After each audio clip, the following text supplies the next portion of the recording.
Have you ever faked an illness or an injury? Like genuine question. Have you guys ever faked being sick or something? Yes.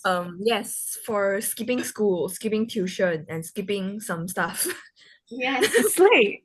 I mean, not slay, but like, What do I you feel like mean? we've all been there. What do you mean not Yeah. slave? That's the most slayest thing ever. I mean, two different ways of looking at it, you know? But yeah, so like I feel like we've all been there. We've all done that. For some reason or another, but it's generally to get out of doing something, right? Like Alicia Yep. said, to like bunk school or skip a class or miss an event. But has it ever ended poorly for you guys? Have you ever gotten caught in that lie? No. Okay. No, not for me. Oh, okay. That's very impressive. Um, because the thing about lies, right, in my experience at least, is that in order to tell one, very often you have to tell several more just to back up your lie and make it more believable. Because the thing about a good lie is that it's all about plausibility. And to make things seem more plausible, most of us end up going out of our way to create evidence and alibis and essentially fabricating more lies to make the first one seem like the truth. If you really come to think about it, it's a lot of work telling even one convincing lie. Personally, it's why I don't like lying because I'm the type of girl who will make a fool out of herself. I will forget what story I've told which person, and yeah, it's not a good space when that happens. So, um, a lot of respect for you guys, for people who can tell convincing lies because I suck at it. If you guys have never, like, never ever been caught in a lie, I have. And honestly, it's so embarrassing. Um, for example, like, say you faked a tummy ache and the people around you don't really believe you. So you really put in an act, and before you know it, you've acted too well and you're on a stretcher in a hospital being rushed into the OR because you've convinced the doctors you need an appendectomy. And the doctors catch you in a lie because when they cut you open, they can see pretty clearly that you're fine. And get this, they still cut out your appendix and show it to you and your family, exposing your sham. Because I would never recover from that. There is no coming back from that one. But I feel like if we keep talking about this, there's gonna be no coming back from this one. Could we just cut to the chase? All right. Yeah. So, um, once again, false appendectomy story is a true one. I mean, okay, it was a true story about a lie getting exposed. Yeah. But maybe with lying, with enough practice, you could get better at it. And although this particular lie from this story was exposed so blatantly, Beverley Allitt from Lincolnshire would go on to tell several more. And she must have gotten pretty good at it, considering how much she got away with for the amount of time she did get away with it. Hi, I'm Asmita. I'm Crystal. I'm Alicia, and together we are Ace Entertainment. Welcome back to our podcast, Cut to the Chase, where we talk about true crime, unsolved mysteries, and generally all things strange and disturbing. Today's episode features several descriptions of infanticide and mentions of self-harm, essay, and eating disorders, so listener discretion is advised. So, as I mentioned, today's episode is about Beverley Allitt. And today's case is it's concerning. I don't know. I mean, it is pretty cut and dry, but I don't know. Um, something about this case, it's just kind of unsettling to me. It's like as I was reading up on her, the energy was not giving. It was just not giving. Something was off. The vibes were not vibing. So, yeah. Girl, the vibes weren't vibing for anything. Yeah, no, I know, but like this is just it's like a different breed of vibes not vibing, you know? Let's take it from the top. Beverley Allitt was born on October 4th, 1968 in Grantham, Lincolnshire. She was born into a humble family and she had three siblings, two sisters and a brother. Um, I could never, personally. I'm an only child and living with three siblings is such a wild concept to me. Same. I Same. just realized we're all only child. Let's go. Yeah, Only children. we are. We are. But yeah, she went on to attend Charles Reed Secondary Modern School, and that's because she failed the entry test for Kesteven and Grantham Girls' School. And I mean, I get it because I read up on that school, and it's definitely one of the more prestigious schools. They send out practice papers for their prospective students. Pretty wild. However, it wasn't because Beverly had really tried and yet, despite her best efforts, she hadn't gotten in. Beverly was never at school. Like, her attendance for elementary school was super poor because she was always getting sick. She was always sustaining some type of injury. In fact, after she joined secondary school, she hardly ever attended class, and she dropped out at the age of 16. Instead, she joined a course in nursing at Grantham College. And even then, she was hardly ever there. She'd always have some sort of excuse, and when she did attend class, most of the time she'd be covered in bandages and casts.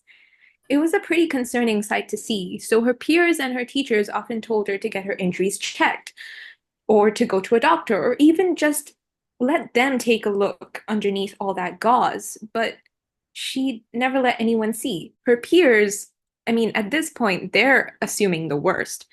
What if she was being abused? What if things are really bad for her at home? But no, it was nothing of the sort. Beverly was just, to put it plainly, a liar. She was a liar who loved the attention. And soon enough, people could tell because her behavior just got odder and odder. Apparently, she was told to train as a nurse in this nursing home for her course.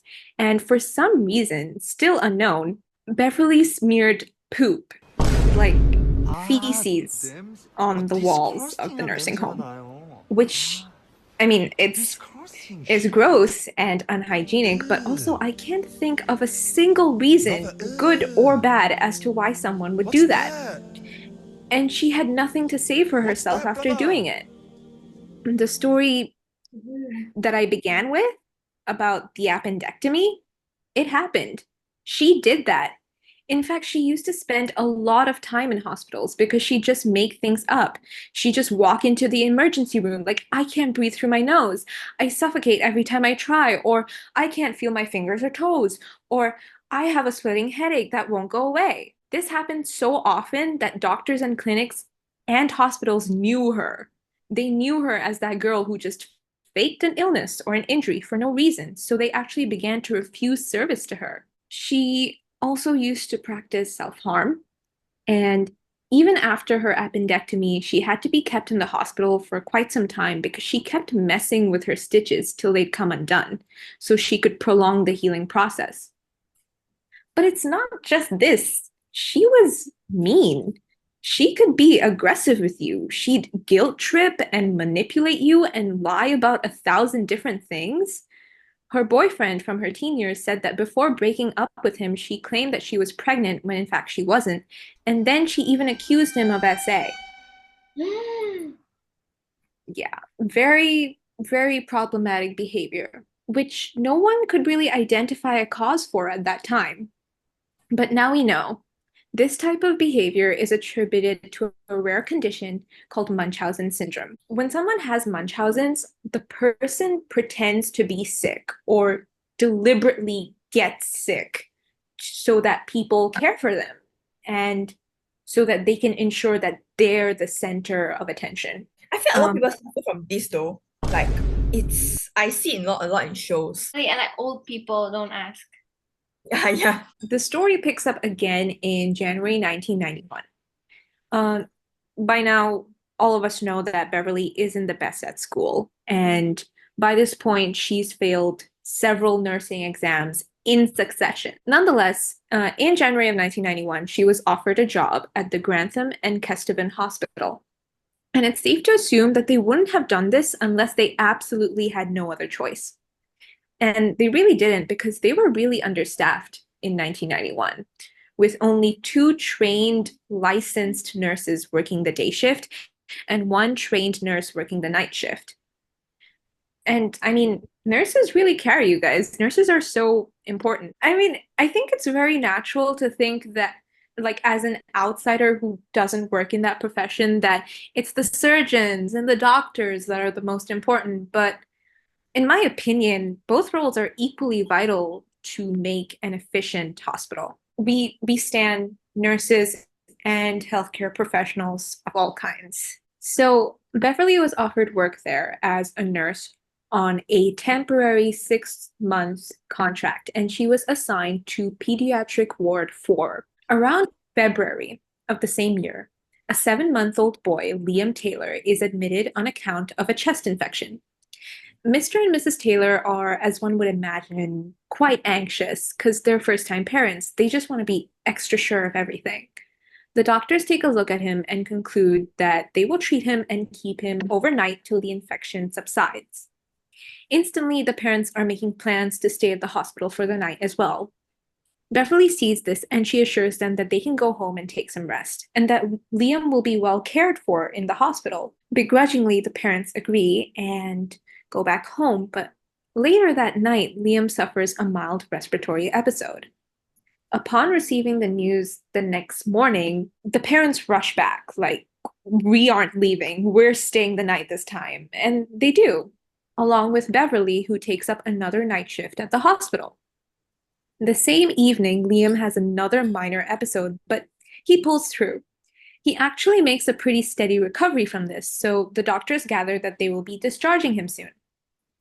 On the 21st of February, Mr. and Mrs. Taylor are concluding some of the formalities and getting over the paperwork when they hear someone scream for a resuscitation team because a boy was coding. The parents are obviously alarmed and move in the direction of that scream until they come upon Beverly in Liam's room doing CPR. As the doctor and the code team rush into the room behind them with paddles, they can hear Beverly explaining to the doctor that Liam's health had suddenly declined. He had fallen eerily pale and red blotches had appeared over his face, and when she found him, he wasn't breathing. The code team begins to work on Liam and his parents are ushered out to a common area. After what feels like an eternity and a half, the doctors come to speak to them. They say that they did try their best and that they had regained a pulse and his breathing had improved, but a lot of damage had already been done since his brain had not received any oxygen for a considerable amount of time. Liam had been put on life support, and his parents knew then that they had to make a choice. They walk back to the room, and their child has so many of these tubes and wires coming out of him. It was suffocating. No parent should ever be put in that position. No parent should ever have to choose between burying their child and keeping just a shell of them alive. It's an impossible decision to make. But ultimately, Liam's parents decided to pull the plug and let their 7-month-old son go. 5th March, less than 2 weeks later, 11-year-old Timothy Hardwick dies. He had cerebral palsy, and sometimes people with cerebral palsy are more prone to epileptic seizures. Timothy had suffered one of these seizures, which is why he was taken to the hospital. And once again, he was doing okay, but all of a sudden, Beverly's voice rings through the halls of the hospital again as she screams, "Help, help, a patient in the pediatric ward is coding." By the time a doctor who could resuscitate him reaches, they find Timothy without a pulse and turning blue. They try to revive him, but it's too late.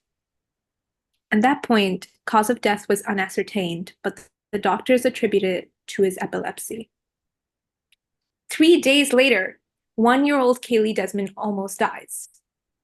Apparently, another heart attack.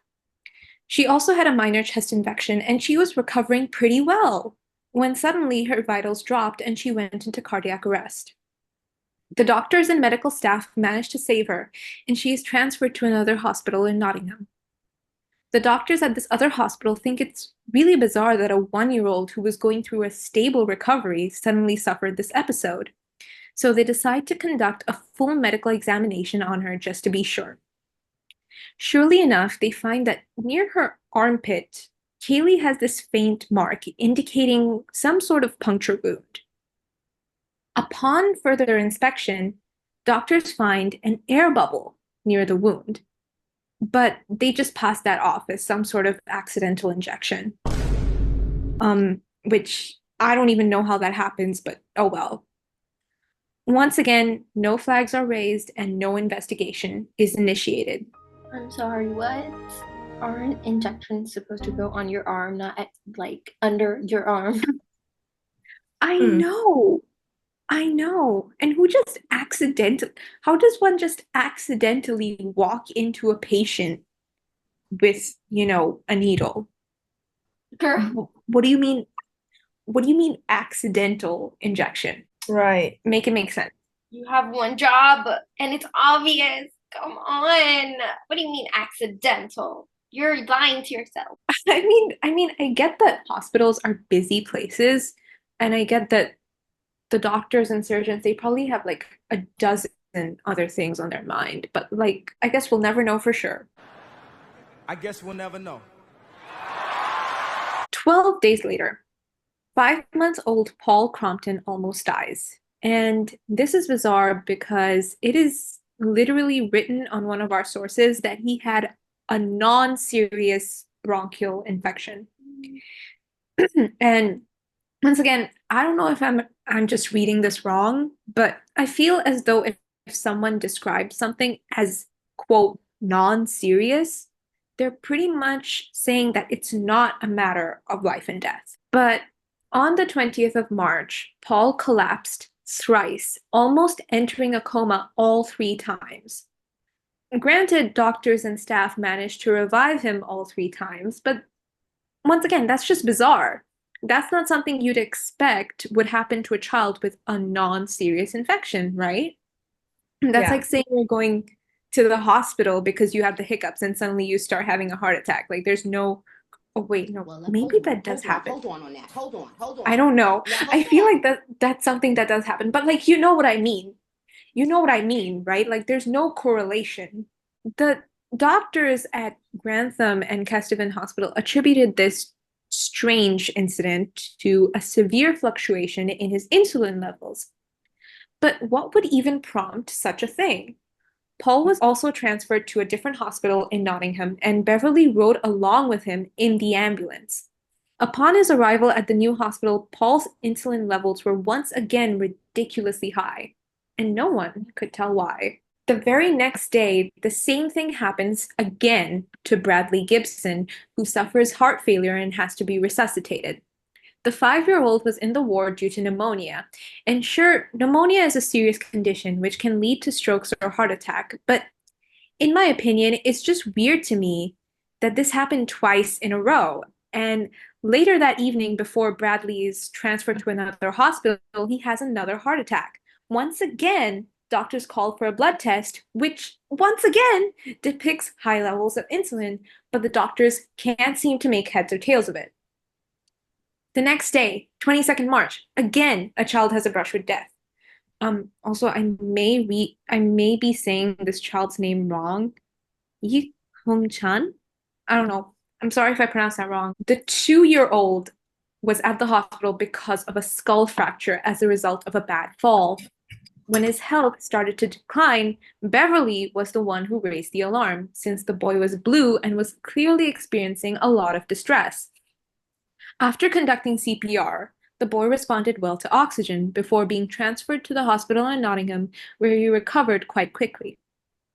I swear to God, at this point, like I'm saying this, you guys probably feel as though you're hearing the same story over and over and over again, right? I don't know why, but despite these cases occurring literally one after the other, like within a couple of days, within a couple of hours, like literally no one was suspicious and no one raised any concerns. So moving on to April, where we are introduced to the twins Katie and Becky Phillips. They were in the hospital just for observation because they were premature. Now, Becky has to be transferred to Ward 4 because of gastroenteritis, which is basically a stomach bug, I think.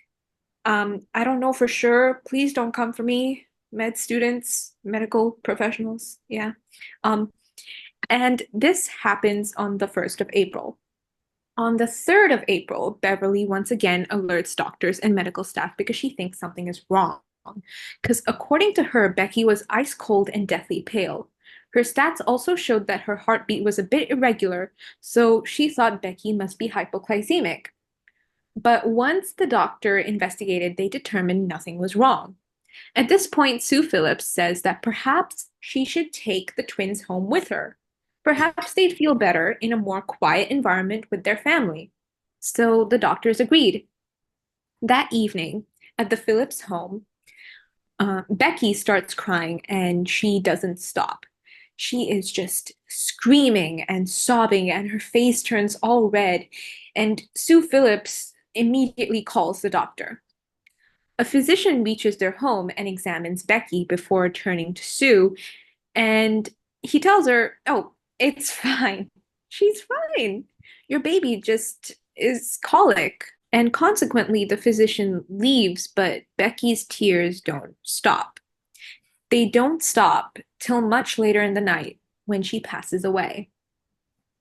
The parents enter massive shock, and this is a completely unprecedented development, but find it in themselves to take Katie and Becky to the hospital. There, Katie is admitted to the pediatric ward under precautionary supervision after her sister's passing. Hospital staff also conduct an autopsy on Becky, but cause of death remains unclear. It is on the 4th of April that Katie suffers 2 apneic episodes. Both times she is resuscitated, yet still, by the second time, Katie has sustained severe damage due to prolonged oxygen deprivation, due to which she now has permanent brain damage and was partially blinded and paralyzed. Katie was transferred to the hospital in Nottingham following her second episode. Upon examination by the doctors there, allegedly, they found that she had 5 broken ribs, due to which her lungs had collapsed, which could have caused the apnea. Either way, Sue Phillips is overjoyed that Katie is alive. Ecstatic that at least one of her daughters survived, Sue speaks to Beverly and asks her to be Katie's godmother as a thank you for saving her life. In any case, between the 4th and 22nd April, 4 more children almost die at the Grantham and Kesteven Hospital. And it is within this window that people start asking questions. With such a high number of patients' health declining so unexpectedly, and Beverly's presence being the only common link, finally raises suspicion amongst the other staff. On April 22nd, the death of 15-month-old Claire Peck is the final nail in the coffin. She was asthmatic, and as a result, she had to be intubated. Within just a few minutes of being under Beverly's care, she has a heart attack, which she survives, but she goes on to suffer another heart attack from which she does not recover. People are way too wary now, and they decide to do an autopsy, but the report shows that Claire died of natural causes. However, certain doctors still aren't convinced, and after quite a bit of push and pull, Dr. Nelson Porter raises an official inquiry. 4 deaths and several more baffling collapses within just pediatric ward 4, especially within more or less 2 months, was completely uncalled for.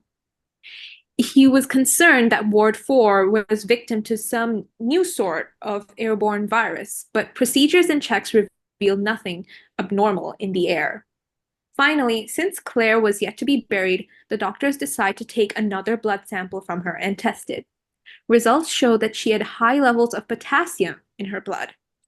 Following this discovery, it is around May 10th when the police are called in, and their first order of business is to have Claire exhumed. Oh, like they're gonna dig her body up again to examine it. Oh. After the exhumation, of Claire.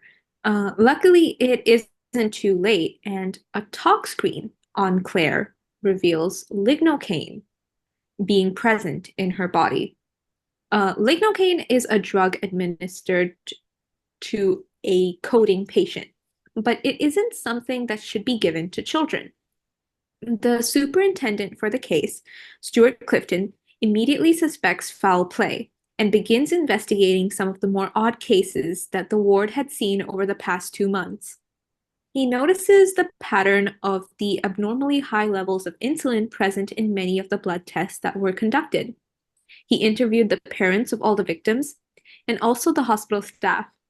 This reveals that Beverley had reported that the key to the insulin fridge was missing. He goes over all the records, the patient's charts, tox panels, and nursing logs, and he finds that certain nursing log entries are missing. Using those missing nursing logs, he manages to reverse engineer his way into the timeline of events and identifies 25 separate suspicious events, which involved a total of 13 victims, 4 of which had died. Then it finally clicked. Beverley was present during all these episodes.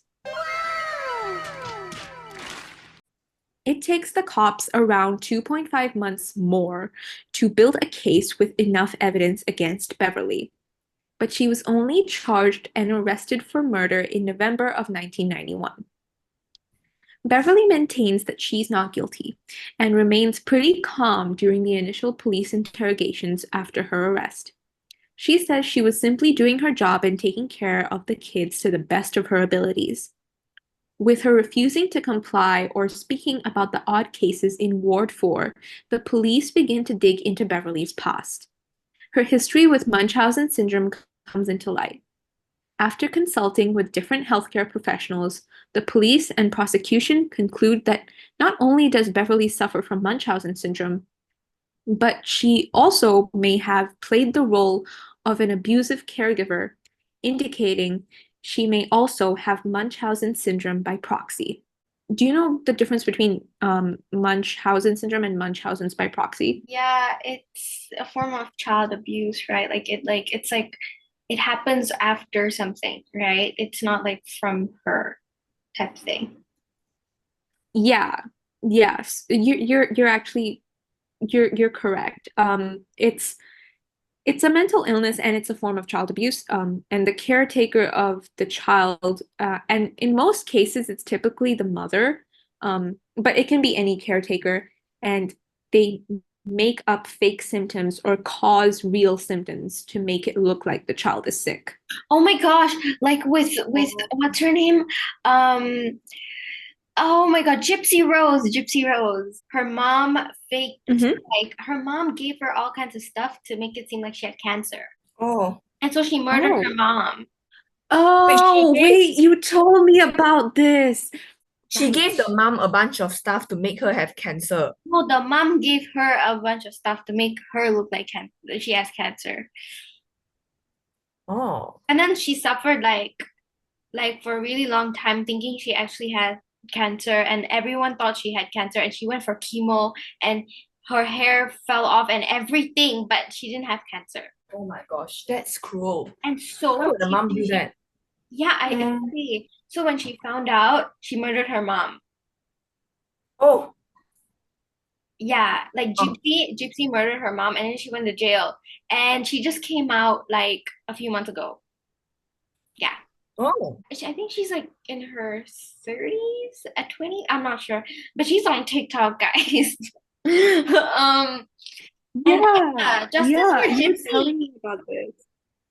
because I was like talking about this, and I've known about her case for a really long time, so I've always said like justice for Gypsy, because she shouldn't have gone to jail for that, it was like self-defense. After a series of hearings, Beverley is charged with 4 counts of murder, 11 counts of attempted murder, and 11 counts of causing grievous bodily harm.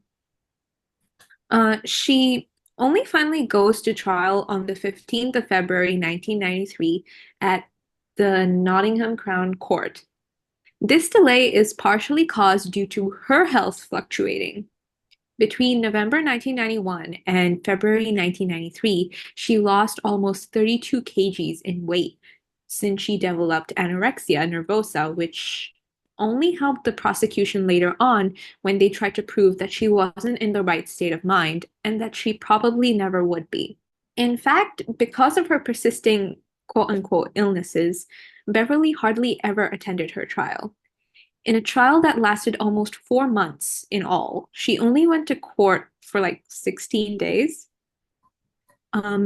They actually invited Professor Roy Meadows to explain to the courts what Munchausen syndrome and Munchausen's by proxy is, and consequently, he explained how Beverly showed symptoms of both, which I think is pretty rare. They connected both of those to her post-arrest attitude and the reasons for which the trial was delayed. Professor Meadows concluded by saying that it is likely that Beverly will never be cured, which makes her a constant threat to people around her. Aside from this, the prosecution also presented the facts of the case, stating that Beverly was present for all of the unexpected deaths and collapses at the pediatric ward of Grantham and Kesteven Hospital, and even telling the jury how things were fine when she wasn't on shift. Some sources even say that upon inspection of her house, the police had found the missing nursing logs from each of the strange events. They also tied her using several different MOs to the victim's conditions. They exposed the pattern in high insulin and potassium levels in the victim's blood flow, indicating that some victims had puncture wounds and accused her of cutting off oxygen flow in certain cases by either smothering the child or tampering with medical equipment. It was on May 23, 1993, that the jury had finally made a decision. Beverley Allitt was found guilty and sentenced to 13 life sentences for murder and attempting to murder. Post-trial, Beverly was incarcerated at Rampton Secure Hospital in Nottingham. It is a hospital, albeit a high-security one, that detains people under the Mental Health Act. She stuck with her story and maintained she was innocent for quite some time after her initial incarceration at the facility. But soon after, she admitted to 3 of the murders and 6 of the assaults. True to Professor Meadows' words, Beverly had returned to her ways in search of attention. Sources claim that she went as far as to ingest ground glass, and even poured boiling water on herself. Beverly's actions have tainted the lives of so many around her, and some people are still living with the consequences. Post-trial, the maternity ward at Grantham and Kesteven Hospital shut down. Not to mention the children who were harmed, but were resuscitated or transferred. Quite a few of them have lost their chances of living an ordinary life because of the physical toll they took on as young children. I told you about Katie Phillips, who was partially blinded and paralyzed, but remember Kaylee Desmond? She sustained permanent brain damage and developed kabuki makeup syndrome, which affects her mobility, hearing, and fine motor skills. And Beverly's still alive. Her story hasn't exactly ended yet. But this is where I conclude my piece on this case. What do you guys make of it? Sometimes it's inevitable, but like need to really recruit like your hospital staff like properly. Make sure like they don't have like a mental illness, really. There were so many lives that were lost. There were so many lives that were so irrevocably altered as a result of Beverly's insatiable need for attention. Do you think that a lie or a charade that serves to satisfy one of your impulses at the expense of others, at the expense of their lives, is one keeping up with? Just how responsible do you think Beverly is for her actions? Do you think this was something she could have controlled, or was this something beyond that? So let us know what you think, or if we missed out on anything in the comments. We'd love to hear from you guys. And as always, us rookies would be super grateful for any feedback or constructive criticism you would have for us. All our source material will be linked in the description. And that will be all for today's episode. We hope it was thrilling or spooky, or at the very least, we hope you learned something new. We'll be back on Friday? So stay tuned. Yours truly, this was A's Entertainment signing off. Until next time, bye. Good night. Good morning. Have a good one and stay safe.